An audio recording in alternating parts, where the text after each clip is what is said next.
कि आज हमारा लास्ट टॉपिक है सेफ्टी एसेंस का। ठीक है, सेफ्टी एसेंस। और कल इंशाल्लाह हम जो क्लास रखेंगे वो उसमें क्वेश्चन आंसर का सेशन होगा थॉरली। और अब तक हम सारी चीज़ों को तकरीबन कवर कर चुके हैं, जिसमें हमने जो चीज़ें डिस्कस की हैं वो न्यूली क्रिएटेड अकाउंट की सस्पेंशन की है, ड्रॉप शिपिंग पॉलिसी वायलेशन की है, सेक्शन 3 के केसेस किए हैं जिसमें drop shipping policy violation, inauthentic products and related account, ये सारी चीज़ें हमने डिस्कस की हैं। इसके साथ साथ हम ऑलरेडी डिस्कस कर चुके हैं कॉपीराइट, ट्रेडमार्क, काउंटरफेट प्रोडक्ट्स जितनी भी होती हैं वो सारे डिस्कस कर लिए हैं। और जो अकाउंट हेल्थ के मैट्रिसेस होते हैं जैसे ओडीआर, वीटीआर, एलएसआर, इन सारी सस्पेंशन को भी हम ऑलरेडी देख चुके हैं। ठीक है, अब हमारी आउटलाइन के मुताबिक जो हमारी लास्ट सस्पेंशन है वो फूड सेफ्टी इन्वेस्टिगेशन पॉलिसी है। ठीक है, यानी कि इसको सेफ्टी एसेंस कहते हैं, यानी कि ये खास तौर पे ना प्राइवेट लेबल के केसेस में होता है कि जब हम कोई प्रोडक्ट लॉन्च करने की कोशिश करते हैं और उस टाइम पर क्या होता है कि किसी भी रीजन की वजह से अमेजोन हमारी उस प्रोडक्ट को सेफ्टी मेजर्स की बिना पर रिजेक्ट कर देता है और उस प्रोडक्ट के एसेंस जो है वो रिमूव कर देता है। उस केस में हमें अपने एएसआईएन नंबर को दोबारा किस तरह से रीइंस्टेट करवाना है, ये सारा उस तरह का केस है। ठीक है, तो मैं आपको इसकी सारी डिटेल्स भी अभी शेयर करूंगी। सबसे पहले हम डिस्कस कर लेते हैं कि होता क्या है, क्यों वायलेशन लगती है, क्या इसकी मतलब इन्वेस्टिगेशन के प्रोसीजर्स हैं, इस सारी चीज को हम देखते हैं। तो सबसे पहले देखें, we may conduct a food safety investigation when we become aware of food safety issue. For example, अगर आपने एक प्रोडक्ट लिस्ट की है और कस्टमर की तरफ से एक कोई भी रिपोर्ट आती है कि ये जो प्रोडक्ट है इसमें फूड सेफ्टी इशू है, या समटाइम ये भी होता है कि ड्रग्स की कैटेगरी में प्रोडक्ट अगर आप लिस्ट कर देते हो, उस केस में भी अमेजोन की इन्वेस्टिगेशन होती है और फिर आपका अकाउंट जो है वो सस्पेंड हो जाता है।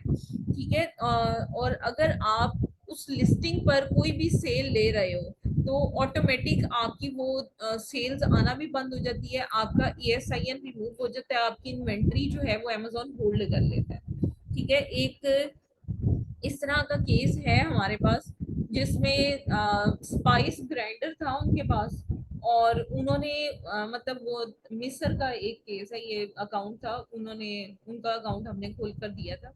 तो मतलब उन्होंने क्या किया था कि जो स्पाइस ग्राइंडर है उसकी कैटेगरी गलत सिलेक्ट की थी। अब कैटेगरी गलत सिलेक्ट करने की वजह से वो अकाउंट की जो प्रोडक्ट्स हैं वो अमेजोन की वेयर हाउस में पहुंच चुकी थी, और उस टाइम पर जब उन्होंने लिस्टिंग क्रिएट की है तो साथ ही लिस्टिंग जो है वो ब्लॉक कर दी है अमेजोन ने, सस्पेंड कर दी। उसकी रीजन क्या है कि वो लिस्टिंग स्पाइस ग्राइंडर की बजाय उन्होंने स्मोकिंग के कैटेगरी में उसको कर दिया। तो अमेजोन ने जब उसके यूजेज को आइडेंटिफाई किया तो अमेजोन ने देखा कि वो ड्रग्स की मतलब जो चीजें होती हैं कुछ, उनको ग्राइंड करने के लिए भी वो प्रोडक्ट इस्तेमाल होती है। हालांकि सेम प्रोडक्ट अगर मैं आपको दिखाऊंगी, same product home and kitchen की कैटेगरी में मौजूद थी। अब कैटेगरी गलत डिसाइड होने की वजह से अमेजोन ने उसके यूजेज को नेगेटिव कंसीडर किया, जिसकी वजह से वो जो मतलब टोटल अकाउंट था वो सस्पेंड हो गया, मतलब अकाउंट नहीं, वो टोटल एसिन जो है वो सस्पेंड हो गया। फिर उस एसिन की जो है वो अपील हमने सबमिट करवाई, उसके एविडेंसेस दिए, अदर जो अकाउंट होल्डर्स थे उनके लिंक्स वगैरह दिए, फिर जाकर वो एएसआईएन रीइंस्टेट हुआ। फिर हमने उसकी कैटेगरी को चेंज करके उस प्रोडक्ट को लिस्ट किया। तो लाइक इस तरह के इश्यूज आते हैं, खासतौर पे जो नए नए लोग प्राइवेट लेवल करना स्टार्ट करते हैं उनको इस तरह के मसाइल फेस करने पड़ते हैं। ठीक है, तो इसकी एक अच्छी खासी हैंडसम अमाउंट आप चार्ज कर सकते हो। लाइक इसका यूजुअली $1300 से $1500 एक लिस्टिंग का आप चार्ज कर रहे होते हैं। लिस्टिंग करके नहीं देनी, आपने लिस्टिंग खुलवा कर देनी है सिर्फ।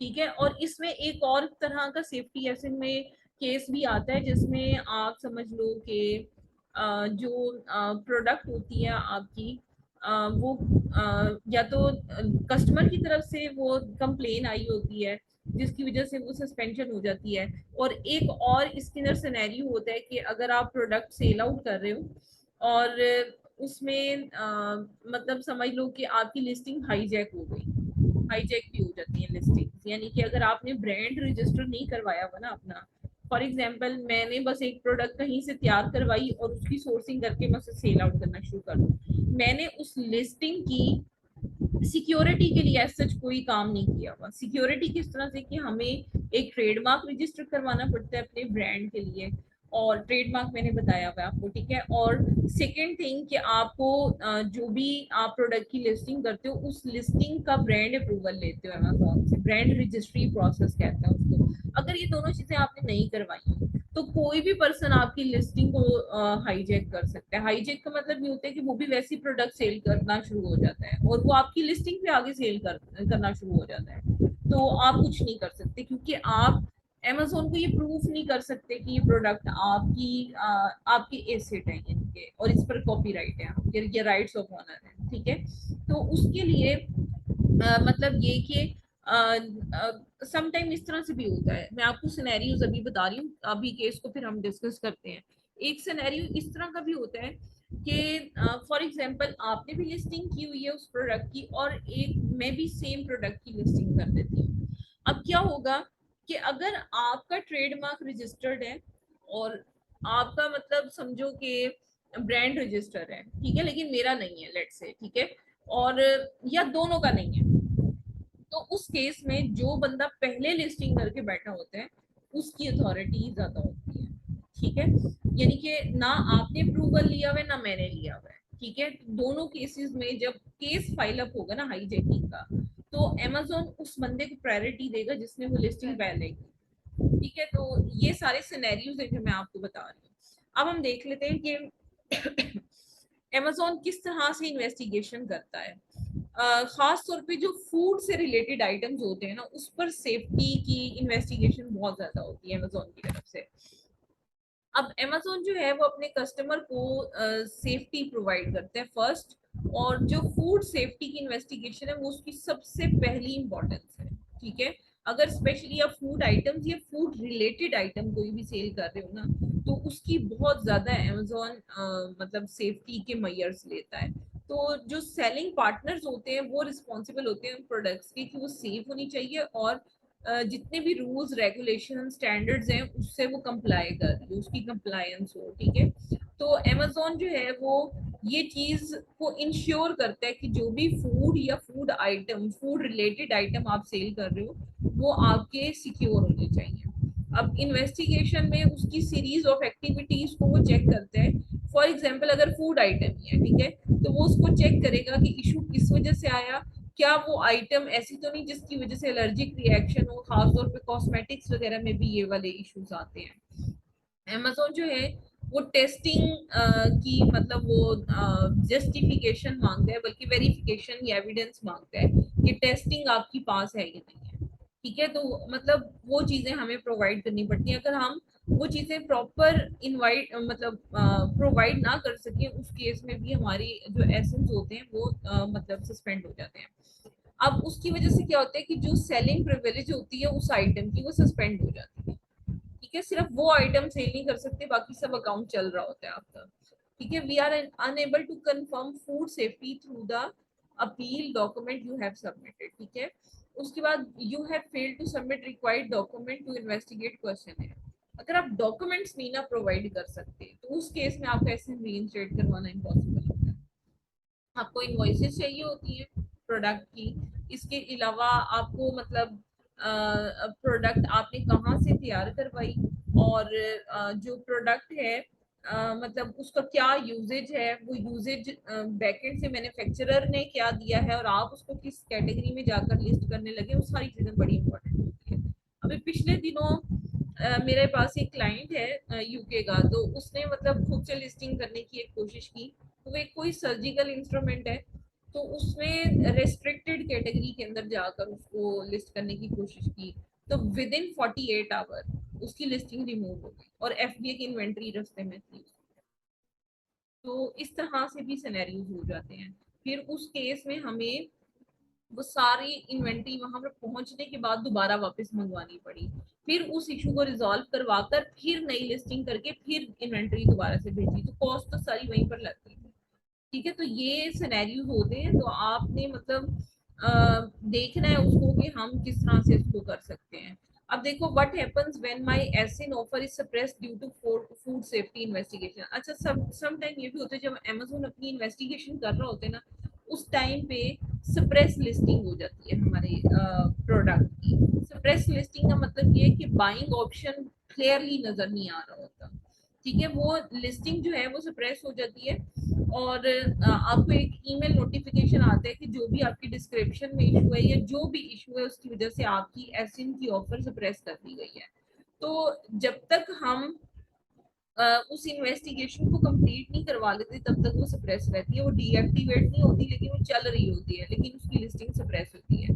अच्छा, जो सब्जेक्ट टाइटल होता है वो भी फॉर्मेटेड होता है, और कस्टमर कंप्लेन अगर करता है तो उसकी वजह से फिर हमें सारी चीजों को दोबारा से इंश्योर करने की जरूरत होती है।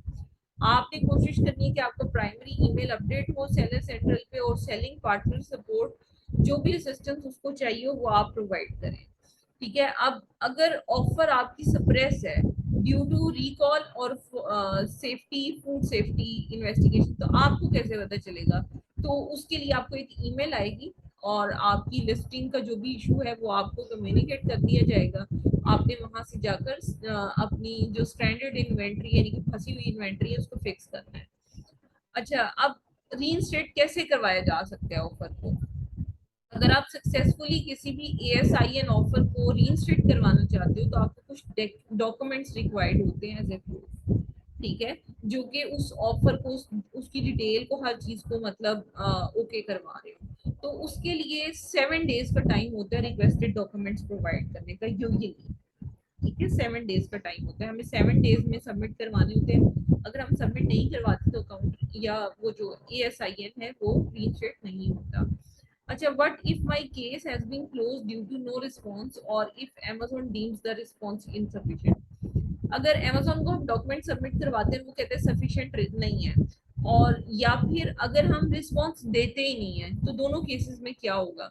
अगर हम विद इन 7 डेज नहीं कर सकते तो आपकी जो लिस्टिंग है वो क्लोज हो जाएगी, आपको ईमेल आ जाएगी और सेलर सपोर्ट पे जाकर आपको कम्युनिकेट करने की जरूरत होगी कॉल पे, यानी ठीक है। और अगर आपकी ASIN आप रीइंस्टेट करवा लेते हो तो आपकी सेलिंग प्रिविलेजेस दोबारा से ओपन हो जाएंगे, ठीक है।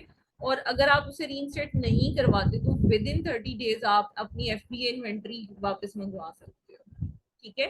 उसके बाद Amazon उसको डिस्कार्ड कर देता है अगर आप 30 डेज में रिक्वेस्ट पुट नहीं करते, ठीक है। और how do I request inventory removal? Inventory removal के लिए अगर आप अनएबल हो या अनविलिंग हो, जो भी आपकी सप्रेशन या फिर डीएक्टिवेशन है आपकी ASIN की, तो आप जो है वो 30 डेज में रिमूवल ऑर्डर, वो ईमेल आती है उसमें लिखा हुआ होता है कि रिमूवल के लिए आप इस ईमेल पर अपील करें, तो ईमेल पर अपील सेंड करनी होती है, फिर आपकी इन्वेंट्री जो है वो रिमूव हो जाती है। तो रिमूवल में भी 4 to 5 डेज का टाइम लग जाता है, ठीक है। तो ये सारा सिनेरियो है जो मैंने आपको बता दिया।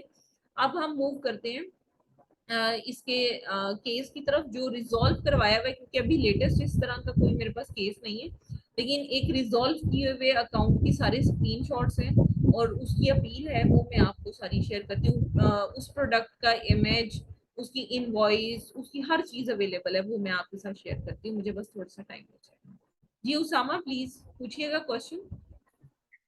मैम मेरा क्वेश्चन ये है, जैसे कि अब ज्यादातर कोर्सेज करवाए जा रहे हैं ऑनलाइन आर्बिट्राज, जी तो उसमें मतलब कि FBA करना होता है लेकिन विदाउट ब्रांड अप्रूवल के। जी बिल्कुल।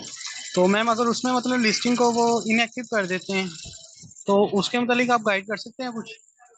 जी जी, देखिए आर्बिट्राज में ब्रांड अप्रूवल के बगैर ही हम लिस्टिंग करते हैं। हम सिर्फ किसी भी डील से या कहीं से भी प्रोडक्ट को परचेज कर लेते हैं, इनवॉइस हमारे पास होती है, ठीक है। तो ब्रांड की कंप्लेन आई है आपको, आप ये कह रहे हो? नो नो मैम, मैं ये पूछना चाह रहा हूँ आर्बिट्राज में जैसे कि लिस्टिंग इनएक्टिव होती है उसकी भी रीजन होती है ना, या तो हम प्राइस को ज्यादा कर देते हैं या हम्म इन्वेंट्री हम आउट ऑफ स्टॉक रखते हैं काफी अर्सा। हम्म। तो आर्बिट्राज में मैम हम मतलब कि अप्रूवल तो नहीं लेते ब्रांड से जी जी डायरेक्ट। बिल्कुल ऐसे ही नहीं लेते। तो इस तरह के मतलब केस में मतलब कि वो क्या चीजें अच्छा मतलब देखो, रिक्वायरमेंट कर जब सकते हैं? इनएक्टिव होती है ना तो आपके पास इन्वेंट्री की इनवॉइस होती है आर्बिट्राज में। आप उस इनवॉइस को लगाकर और रीजन फॉर लॉन्ग टाइम आपने इन्वेंट्री को क्यों आउट ऑफ स्टॉक किए रखा, या फिर आपने जो प्रोडक्ट है वो आपने कहाँ से खरीदी, कैसे खरीदी, आप क्यों उसको सेल मतलब लिस्ट करने के बाद सेल नहीं कर रहे थे, वो सारी रीजंस आप उस अपील में लिखते हो, इनवॉइस लगाते हो और आपका वो एक्टिव हो जाता है। और ज्यादातर जो आपकी लिस्टिंग इनएक्टिव होने का मतलब रीजन है ना, वो ये है कि जो भी प्रोडक्ट आपने लिस्ट की होती है ना, उसमें ऐसा इशू नहीं होता। इशू असल में बैकएंड पे FBM की वजह से जो सेलर फुलफिलमेंट ऑफर यानी कि ड्रॉप शिपिंग पॉलिसी वायलेशन जिसे नॉर्मल उसमें कह देते हैं, लेकिन असल में सेलर फुलफिल्ड FBM बंद हो जाती है अकाउंट की, उसकी वजह से लिस्टिंग्स इनएक्टिव होती हैं आपकी। और लॉन्ग टर्म जब आप सेलिंग नहीं करते उस टाइम पर भी इनएक्टिव होती है, तो उसमें आप एडिट करके दोबारा से रीलिस्ट करेंगे तो वो आपका इशू रिजॉल्व हो जाएगा। ठीक है, ये तो भी मैम पॉसिबिलिटी है, उसमें अपील ऐसा इसमें ये करने की जरूरत नहीं होती। अगर अमेजोन रिमूव कर देते हैं ना लिस्टिंग, तो उस टाइम पे सिर्फ आपको अपील सबमिट करवाने की जरूरत होती है। ठीक है, अब मुझे बस थोड़ा सा टाइम दे, मैं आपको चीजें जो है वो तो सारी। मैम ऐसा भी होता है कि जैसे कि लिस्टिंग इनएक्टिव हो गई तो उस पे हम जाते हैं इनएक्टिव के ऑप्शन पे, तो हमें वो रीजन बता देता है आपको। जी जी, मैं आपको स्क्रीन शेयरिंग अलाउ करूं अगर आपको है इस तरह का कोई केस, तो आप दिखाई दें, ताकि मैं देखकर ज्यादा अच्छा गाइड कर सकती हूँ बनिस्बत इसके कि मैं वैसे ही पूछ कर फिर आपको बताऊं। करूं अलाउ आपको? मैम आवाज आ रही है मेरी आपको? जी जी, आवाज तो आ रही है। मैम मैंने ये पूछना था कि जैसे कि हमारी की लिस्टिंग इनएक्टिव होती है एफबीए में, तो वो एफबीएम या एफबीए में, तो वो साइड पे मतलब कि जब इनएक्टिव होती है ना तो उसकी रीजन भी बता रहा होता है किस वजह से इनएक्टिव हुई है अमेजोन। जी जी, तो ऐसे ही है। मतलब कि उस रीजन को मद्देनजर रख के मतलब फिर अपील को मतलब जी लिखना है जी, सारा कुछ। देखिए हमें ऐसा बेसिकली इशू क्या है? लिस्टिंग लिस्टिंग ऑटोमेटिक एक्टिव हो जाती है अगर वो रीजन रिमूव हो जाए। जैसे in eligible for seller fulfilment लिखा हुआ आ रहा होता है, तो इसका मतलब है कि आपके अकाउंट की FBM बंद है। तो आप FBM खुलवा लें, ऑटोमेटिक लिस्टिंग खुल जाएगी, इसको अलग से करवाने की जरूरत नहीं होती। ये सिर्फ ये वाला जो केस आपको करवा रही है ना, ये सिर्फ प्राइवेट लेवल पे इम्प्लीमेंट होता है, बाकी और किसी पर इम्प्लीमेंट नहीं होता। ओके। ठीक है, चलें अब दो। अच्छा देखें, इसमें ना मतलब एक इमेज प्रोडक्ट का आपको शेयर करूंगी मैं, ठीक है, उसके साथ उस प्रोडक्ट की इनवॉइस शेयर करूंगी, उसके साथ साथ जो मतलब मैन्युफैक्चरर की गाइड होती है ना एक, जिसमें उस प्रोडक्ट का यूजेज और सारी चीजें एक्सप्लेन की होती हैं, वो गाइड भी मैं आपको शेयर करूंगी। ठीक है, आपने उन सारी चीजों को देखना है। अब उसी तरह की जो प्रोडक्ट है ना, वो सेम टू सेम जब आप अमेजोन पे जाके अगर सर्च करते हो ना, मैं आपको दिखा देती हूँ उस तरह की आइटम ना। यहाँ पर amazon.com ओपन करते हैं और इस प्रोडक्ट को हम यहाँ पर लाइक कर लेते हैं, स्पाइस ग्राइंडर को। तो आप देखोगे कि सेम उस टाइप की प्रोडक्ट्स ना यहाँ पर लाइक हो रही हैं। ये स्पाइस ग्राइंडर आ रहा है, इसको हम सर्च करते हैं, अगर आ जाते हैं तो मैं आपको शेयर कर देती हूँ।